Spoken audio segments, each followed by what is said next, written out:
Hi guys, ఈరోజు మా mummy special egg curry recipe చూద్దాం. దానికి మనకి ఏం కావాలో చూసేద్దామా. ఫస్ట్ మేము ఈరోజు 4 eggs తీసుకుంటున్నాము. 4 eggsకి మనము 1 ఇలాచీ, 1 క్లోవ్, 1 స్మాల్ సిన్నమన్ స్టిక్ తీసుకోవాలి. అలానే దానికి తగ్గట్టే 1 ఎగ్కి మనకి హాఫ్ ఆనియన్, 1 టమాటో కావాలి. మేము 4కి సరిపడా ఆనియన్ అండ్ టమాటో తీసుకున్నాము. ఫస్ట్ మనం ప్యాన్ పెట్టుకొని కొంచెం ఆయిల్ వేసుకుంటున్నాను. దీనిలో నేను సాల్ట్ అండ్ పసుపు వేసుకుంటున్నాను.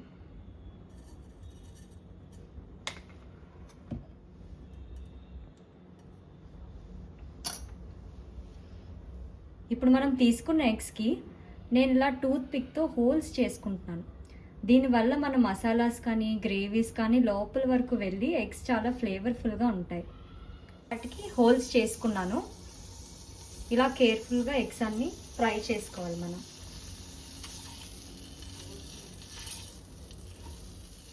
ముందు చెప్పాను కదా, నేను ఫస్ట్ ఈ మూడింటిని మిక్సీ చేసుకుంటున్నాను.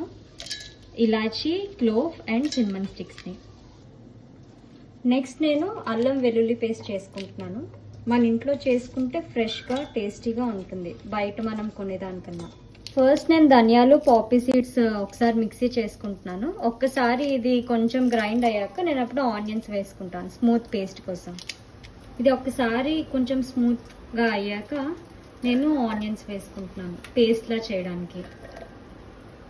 నేను ఈ ఆనియన్ పేస్ట్ని సైడ్కి తీసుకున్నాను. టొమాటోస్ కన్నా కొంచెం ఎక్కువసేపు పడుతుంది కదా ఇది ఫ్రై చేయడానికి, సో ఇది ఒక సైడ్కి తీసేసుకున్నాను. ఇప్పుడు నేను మిక్సీలో మళ్ళీ ఇలా నానబెట్టుకున్న క్యాషు తీసుకుంటున్నాను. వాటర్లో ఒక 2-3 hours ముందు నానబెట్టుకోండి, అప్పుడు పేస్ట్ మనకి ప్యూరీ స్మూత్గా బాగా వస్తుంది. దీనిలోనే నేను టొమాటోస్ కూడా వేసుకొని మిక్సీ చేసుకుంటాను. చూసారా మన ఎగ్స్ ఎంత రెడ్గా వచ్చాయో, కారం వేయకపోయినా. ఇలా లోలో పెట్టుకొని ఎగ్స్ అన్నిటిని మంచిగా ఫ్రై చేసుకోవాలి. నేను కొంచెం ఆయిల్ యాడ్ చేస్తున్నాను.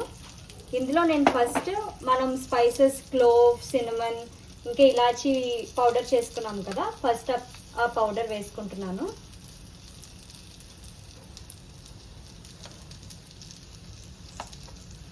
ఇది ఒక్కసారి ఫ్రై చేస్తున్నాను నేను. స్పైసెస్ ఎప్పుడు కూడా మనం ఆయిల్లో ఫ్రై చేస్తేనే ఫ్లేవర్ అనేది బాగా వస్తుంది పౌడర్స్ కన్నా. ఇవి ఒక్కసారి ఫ్రై అయ్యాక మన హోమ్ మేడ్ అల్లం వెల్లుల్లి పేస్ట్ వేస్తున్నాను. ఇది కూడా కొంచెం పచ్చివాసన పోయే వరకు నేను ఒక్కసారి ఫ్రై చేస్తున్నాను.